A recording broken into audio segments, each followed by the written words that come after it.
स्वर सुधा मंच पर प्रस्तुत है मालती जोशी की कहानी चंद्रहार। अम्मा, परसों मीनू आ रही है। आलोक ने माँ को सूचना दी। वैसे उसका मन तो था कि मीनू को एकदम माँ के सामने खड़ा करके चकित कर देगा, पहले से कुछ नहीं बताएगा और उसे डॉक्टर की हिदायत याद हो आई। अच्छी हो या बुरी, माँ को कोई खबर बहुत एहतियात से ही देनी है। किसी भी तरह का आकस्मिक धक्का उनके लिए खतरनाक हो सकता है।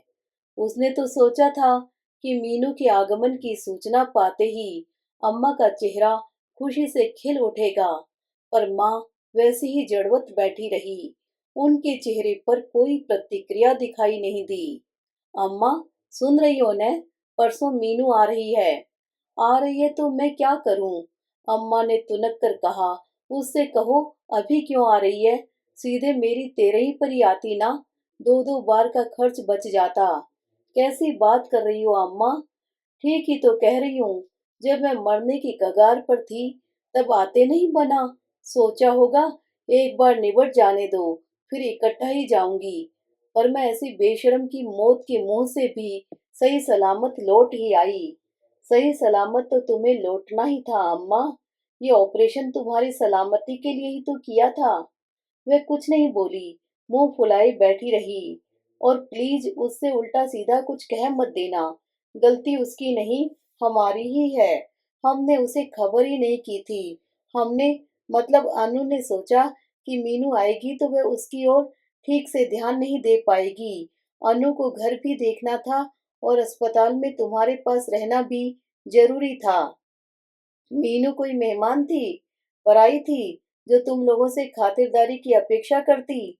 और इतनी अकल तो उसे भी है, बल्कि उसके आने से सहारा ही हो जाता। वह अस्पताल में मुझे देख लेती, बहू को भी थोड़ा आराम हो जाता। अम्मा, वो हमने सोचा। क्या सोचा तुमने? अरे इतना खतरनाक ऑपरेशन था, मैं मर भी सकती थी। फिर वह लड़की तुम्हें जिंदगी भर माफ नहीं करती। मरती क्यों तुम? यह ऑपरेशन क्या तुम्हें मारने के लिए किया था? बल्कि अब तो तुम्हारी जिंदगी 10-5 साल बढ़ गई है। और सोचो, उस समय हड़बड़ी में दौड़कर आती तो वहाँ संजीव और बच्चे कितना परेशान होते। उसका भी मन बटा हुआ रहता। अब उसने अपनी सास को वहाँ बुलवा लिया है। अब वह इत्मीनान से तुम्हारे पास रह सकेगी। इसके बाद वह कुछ नहीं बोली। वैसे भी उत्तेजना के मारे उन्हें थकान सी हो गई थी। वह धीरे से लेट गई। आलोक चुपचाप उठकर बाहर चला गया। आलोक को कैसे बताती कि ये पिछले कुछ दिन उन्होंने कितनी बेचैनी से, बेहाली से काटे हैं। खासकर अस्पताल वाले दिन। रोज रात को सोते समय सोचती, सुबह जरूर मीनू को देखेंगी। अम्मा की बाईपास की खबर सुनकर लड़की रुक ही नहीं सकती थी। और पूरा दिन निकल जाता, न मीनू आती, न उसकी कोई खबर।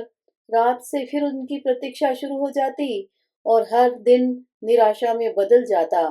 उन्हें गुस्सा आ जाता था, कभी कभी तो रोना आ जाता था, पर उन्होंने किसी से कुछ नहीं कहा। अपनी ही बिटिया की शिकायत किससे करती? रात भर उन्हें नींद नहीं आई।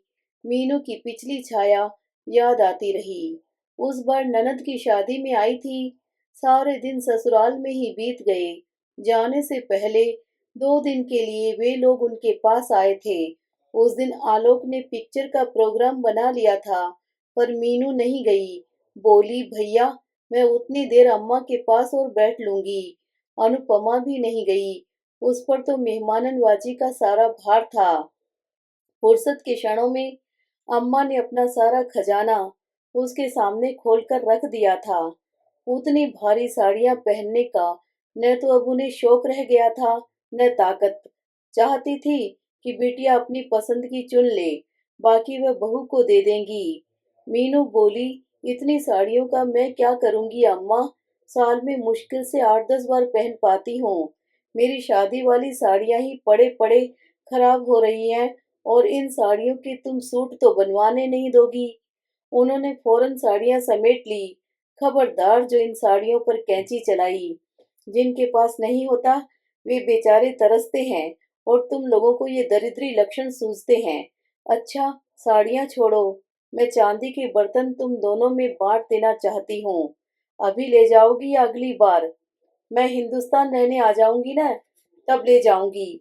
अभी ले जाऊंगी तो देवरानी के लॉकर में पड़े रहेंगे, बाद में मांग भी नहीं पाऊंगी। इससे तो यहीं पड़े रहने दो। वैसे भी मुझे बर्तनों में इंटरेस्ट नहीं है। जाने से पहले तुम अपना चंद्रहार मुझे दे देना। एक एक लड़ अपनी दोनों बहुओं को पहनाऊंगी, एक मैं पहनूंगी। तुम्हारा आशीर्वाद हमेशा हमारे साथ रहेगा। सुबह कहना था ना, निकलवा लाते। कल दोपहर की फ्लाइट है ना, 11 बजे चले चलेंगे। इतनी जल्दी नहीं है अम्मा। न अभी मेरे बच्चे ब्याने लायक हुए हैं, न तुम अभी मरने जा रही हो। मरते समय क्या पता याद रहेगा भी कि नहीं। तो भाभी से कहती जाओ। और उसने तुरंत भाभी को आवाज दे दी, भाभी जरा सुनती जाओ, अम्मा क्या कह रही हैं।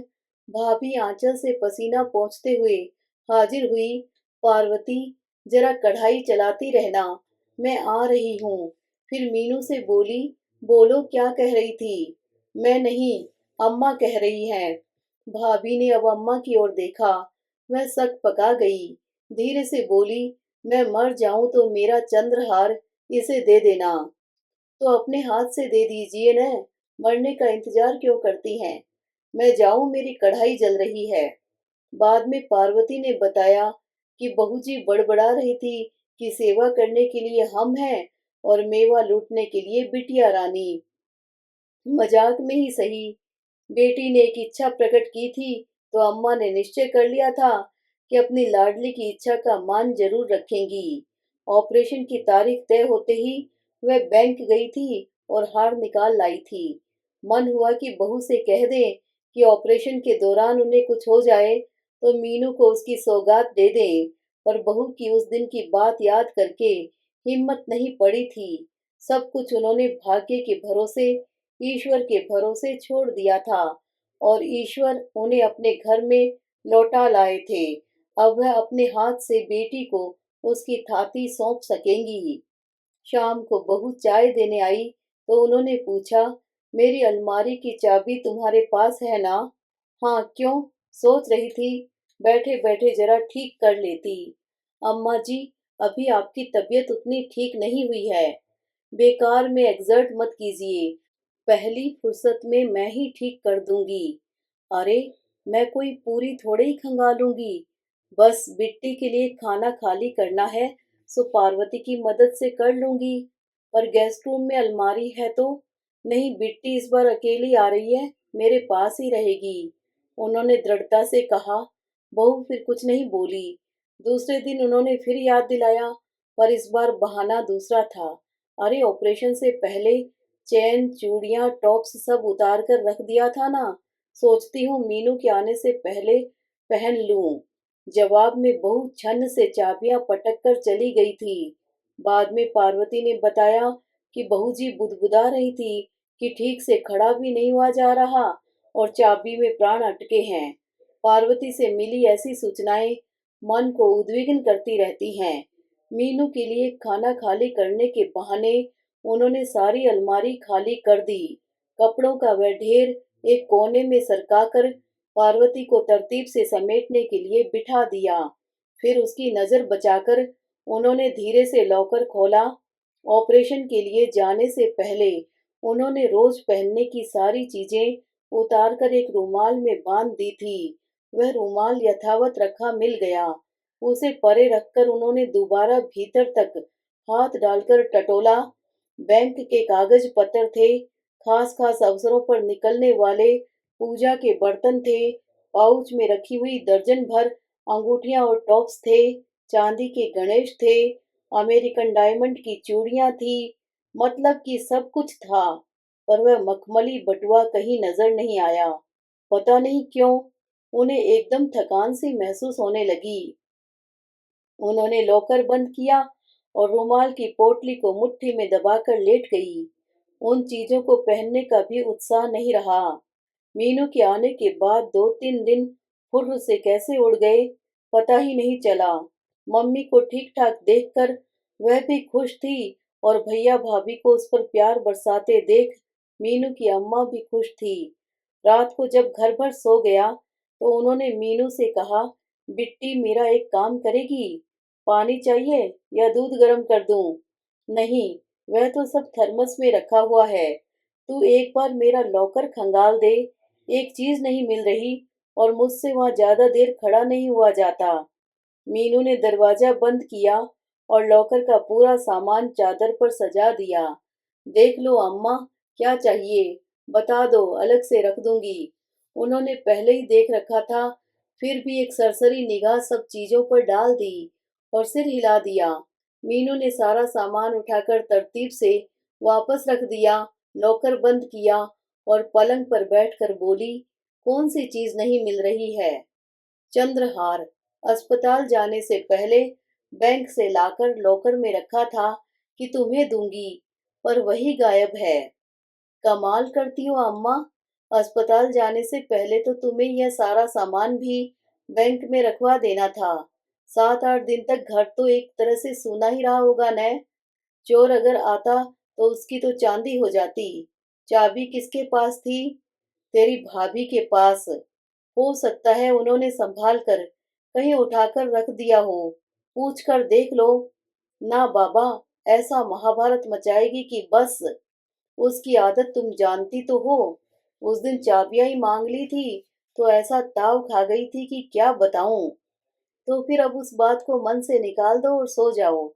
वह लेट तो गई और मीनू की तसल्ली के लिए उन्होंने आंखें भी मूंद ली, पर किसी के कहने भर से कोई बात मन से निकल पाती है क्या? लेटे लेटे मीनू को अचानक कुछ याद आ गया।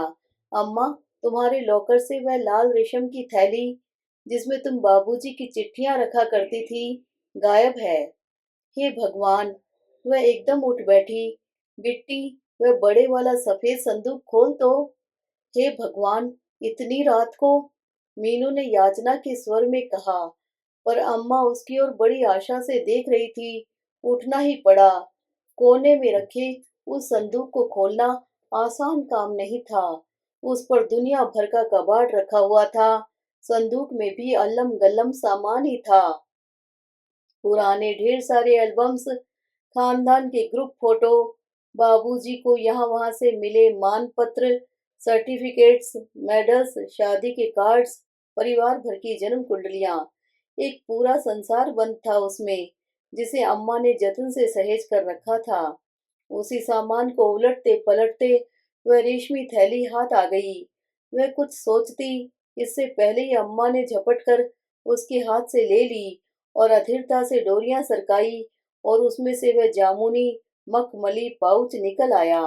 उसे माथे से छुआते उन्होंने कहा, शुक्र है भगवान का, मिल तो गया। चल अब मिल गया है तो चुपचाप रख ले। मेरी एक चिंता दूर हुई। उन्होंने जैसे ही पाउच आगे बढ़ाया, मीनू ने एक झटके से हाथ हटा लिया, जैसे उसे बिजली का करंट लग गया हो। नहीं अम्मा, अब मैं यह हार नहीं लूंगी। क्यों? मेरी चीज है, मैं दे रही हूँ। हाँ, और इस हार को लेकर तुम पता नहीं क्या क्या सोच गई थी। तुमने तो भाभी को भी कटघरे में खड़ा कर दिया था। कल को भाभी भी ऐसा कर सकती है। भाभी तो यही सोचेंगी कि यह चीज 3 साल पहले ही तुमने मुझे दे दी होगी और किसी को बताया तक नहीं।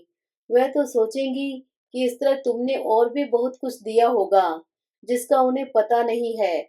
तुमने तो अपना शक किसी पर जाहिर नहीं किया, पर भाभी को तो जानती हो, वह तो पूरी दुनिया में ब्रॉडकास्ट कर देंगी।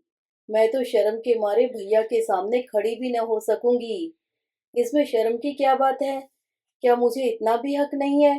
अम्मा, तुम्हारे हक से भी महत्वपूर्ण है भैया भाभी का विश्वास, जो मैं तोड़ना नहीं चाहती। रिश्ते नाजुक होते हैं अम्मा, दर्पण की तरह। एक बार दरक गए तो किसी मतलब के नहीं रहते, और मैं इन रिश्तों को सहेजना चाहती हूँ। मैं चाहती हूँ कि तुम्हारे जाने के बाद भी इस घर में मेरा दाना पानी बना रहे।